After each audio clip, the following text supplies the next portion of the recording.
Good morning, Joanna. Good morning, Mr. Marson. How are you? I heard you have some great tips for us today. Yes, great tips. If you're losing weight and you're struggling a little bit, seven great tips to look at. It's not only about the calories, there's definitely more to it. We're a whole human being and there's lots to it. And our brain is one of those that plays a very important role too. So we'll go into these little seven hacks that we have. I love it. Holistic view. I think that's a buzzword that's popular lately.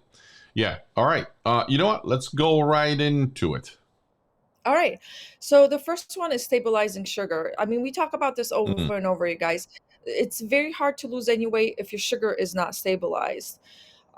Stabilizing sugars, basically, you avoid your processed foods, you eat whole foods, get rid of any additional sugars that you may have, eat things that will keep you full longer, which are basically your proteins and your items with fiber that help, and good fats. Good fats are very important. Do not be afraid of your fats. If you are eating carbs, pair them with good fat. If you have a good sourdough bread or a good nut bread, put some nice grass-fed butter on it, and it will definitely decrease the blood sugar spikes for you. So yeah, it's all about decreasing the insulin spikes. and So maybe you're hearing this for the first time. When Joanna says stabilizing sugar, most of you should know by now, but if you don't, there's actually your body runs at a certain level of glucose in your bloodstream already. So when we eat the good stuff, the spikes are not as high as eat the bad stuff. So yes. candy versus piece of steak. When you eat piece of steak, the spike is not so high. If there's a scale of let's say 0 to 10, and our body runs at 2 all the time, the steak would go to 3 or 4 and would last us a longer time, meaning energy production and all the good stuff. But when you eat candy, it spikes to like 8 and it comes right back. So, like, steak would keep you full for, let's say, 3 hours, and candy would keep you okay for half an hour. So, it's a huge difference. And spikes is what you're trying to avoid, those glucose spikes. That's how our basically how long we live is dictated by how often and how many of those spikes we have. Correct. Super important to know. Correct. All right. Correct. Um, uh, so that is it. So number one is stabilizing your blood sugar. Number two is this fasting that we talked about, Mm. the intermittent fasting. If you can start with not eating for 12 hours, that's great. Then move on to 6-8, or maybe 14-10. Keep decreasing those hours. And of course, 6 to 8 will be good for your fat burning people. Longer fasts from 24 to 48 hours will get you into a deeper metabolic processes being replaced and worked on. We've covered a lot of the different time periods and what they do in our earlier episodes. Intermittent fasting will not hurt you in any way if you're scared of it. It's worth giving it a try. It's all about pushing that non-eating window a little bit longer, and it will definitely do much improvement for you with your weight gain. Anytime that I'm off my eating, I that's the first thing that I do is decrease all my sugars, put in my good fats.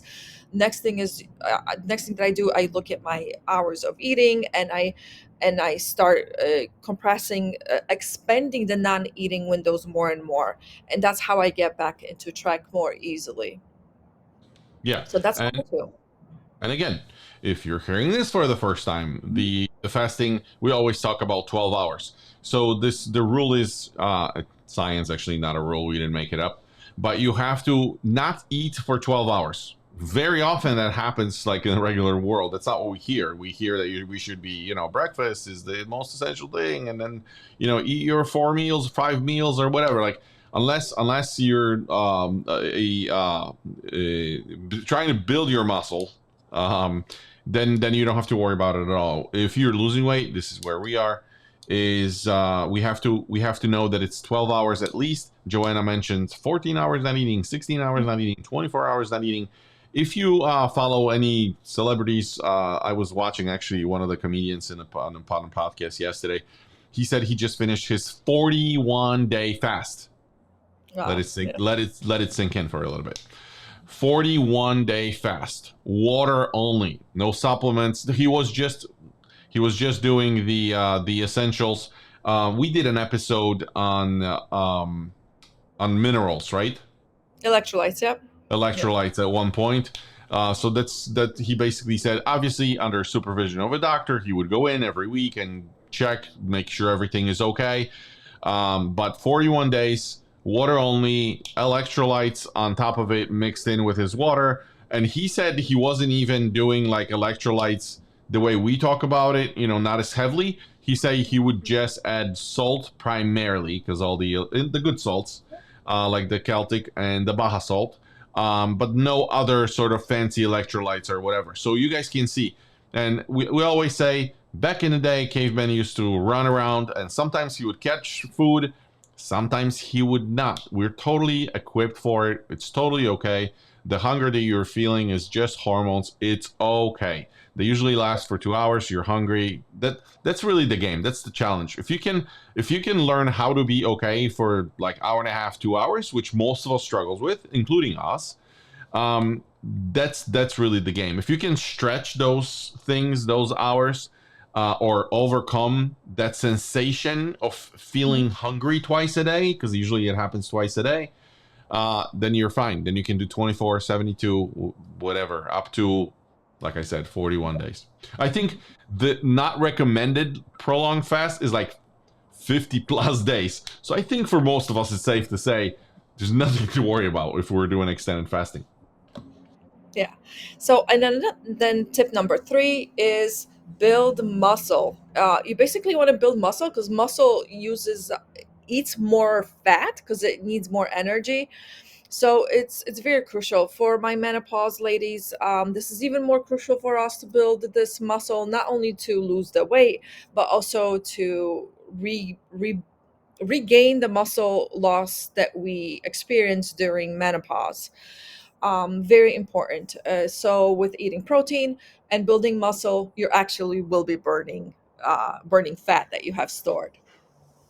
And this can be building muscle in all different ways. It's just basically you want to do exercises that you use your whole core muscles. I last time I did this was using bands. Perfect way. You don't need a whole weight system in your house or go to the gym. Bands are enough. So that's number three. Very basic exercise. Nothing. Correct. When we think of like exercise, we think of like this heavy, sessions where we sweat a lot. Could be walking, could be bands, could be just like Yeah. a 15-minute exercise session. Joanna is really good in terms of like repeating those things that you do daily, 15, 20 minutes. I don't think it takes longer than that. And it's Yeah. just basics. There's some push-ups, there's some sit-ups, there's some something for your belly, right? It's like a combination of how many exercises together? Five, six? Five. Five. There you go. So it could be very, very simple. Number four. Yes. Number four, I just want to go back to three. So, Hmm. an interesting fact that one of my doctors just told me. I actually had just a doctor visit, and she's like, I use the weight vest, and you could get them on Amazon. There's a lot of them, all Mhm. different types of weights. And as she walks, every half an hour, she does 20, let's say, lunges, or she does Yeah. 20 squats, and then she keeps going. Then there's a rail, let's say, because she's walking somewhere. She will do 20 push-ups. And I'm like, oh my God, that is so awesome. So you're not only walking for your cardiovascular purposes, but you're also building muscle at the same time. You're doing resistance training. So maybe take my doctor's advice. I'm going to, definitely. All right, you guys. Number four, prioritizing sleep and stress management. If you are stressed, you will gain weight.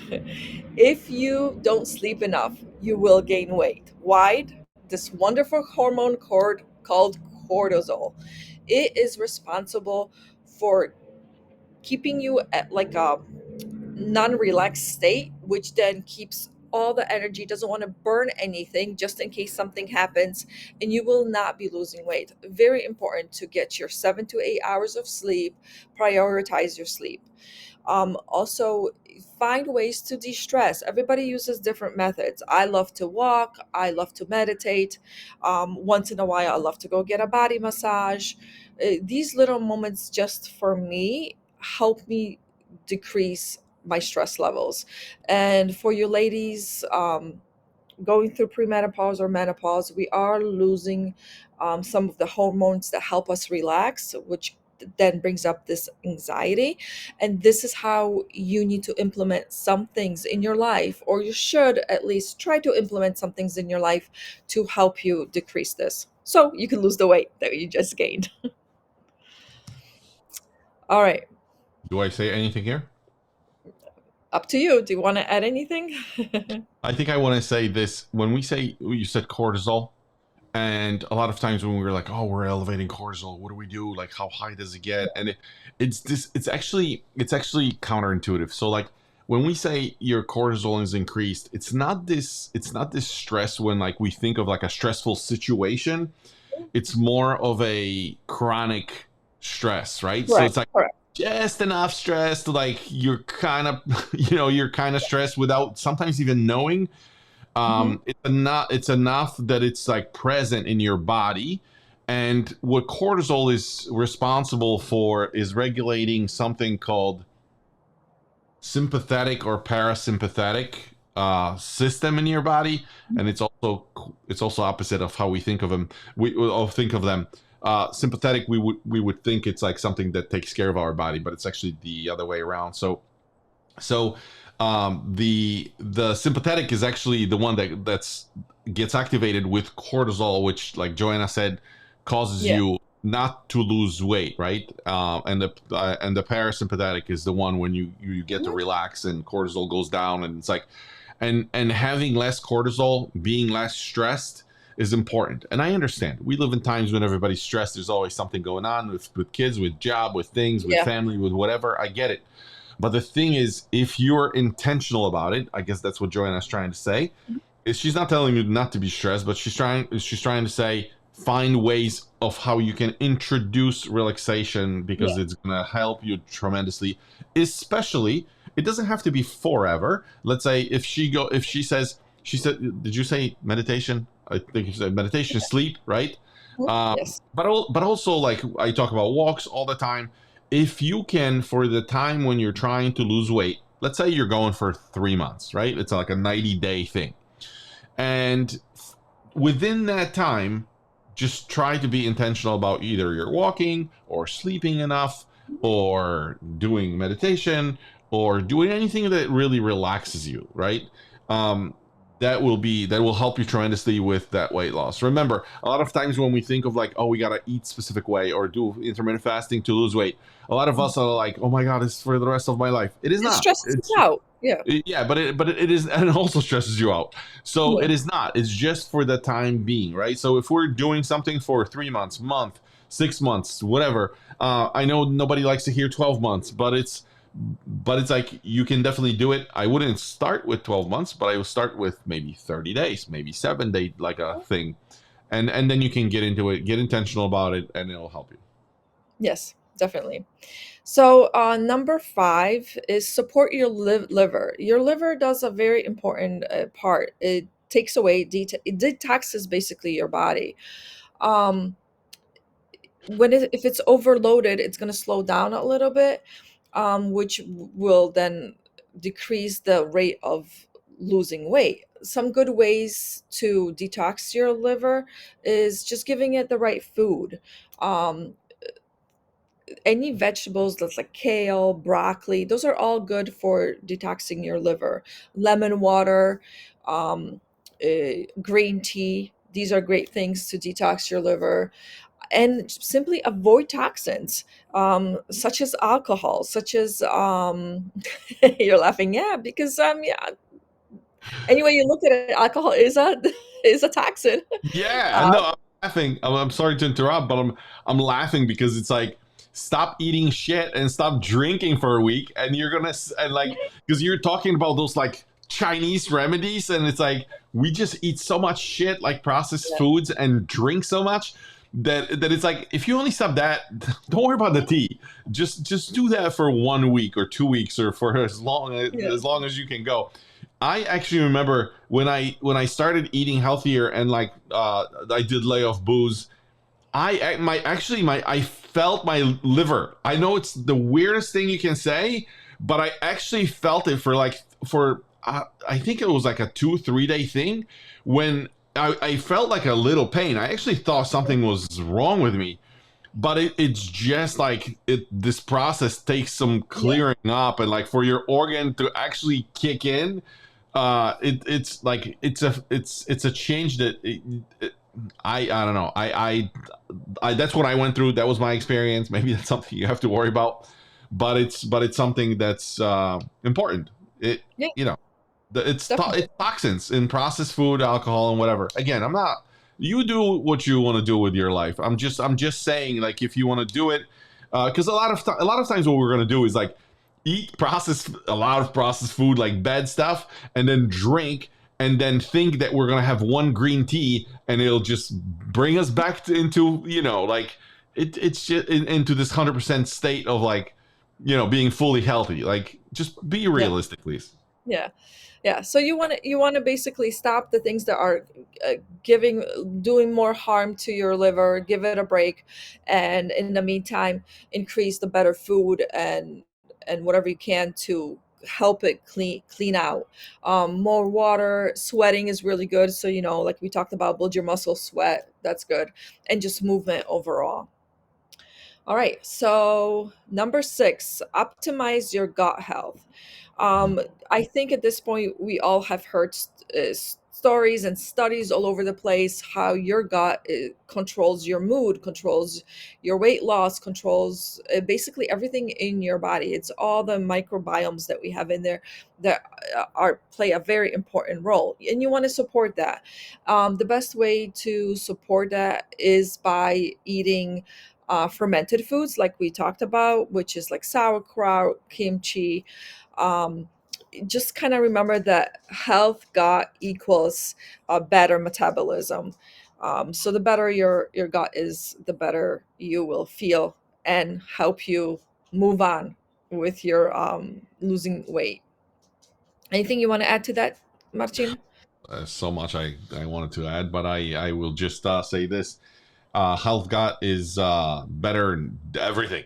Like the whole, you'll be better. Just in Yes. general, Yes.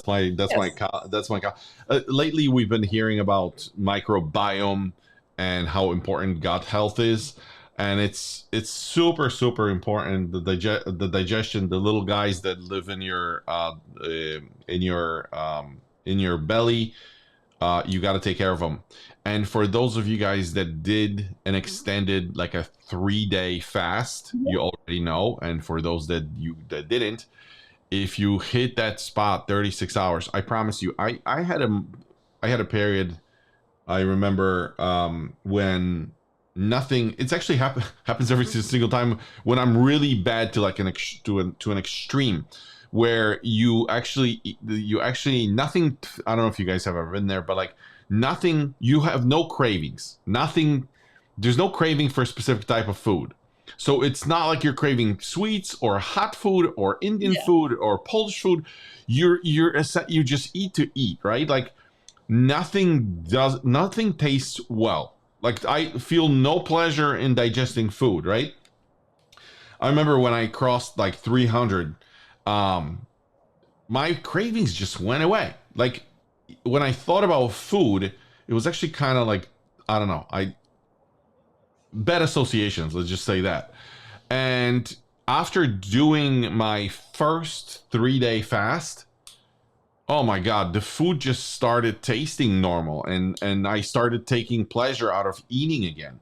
And it Yeah. not only that, it's your taste buds are changing. Joanna can attest to that because she Mhm. like switched from eating something to like eating Yeah. olives or eating, spicy food or jalapenos or whatever.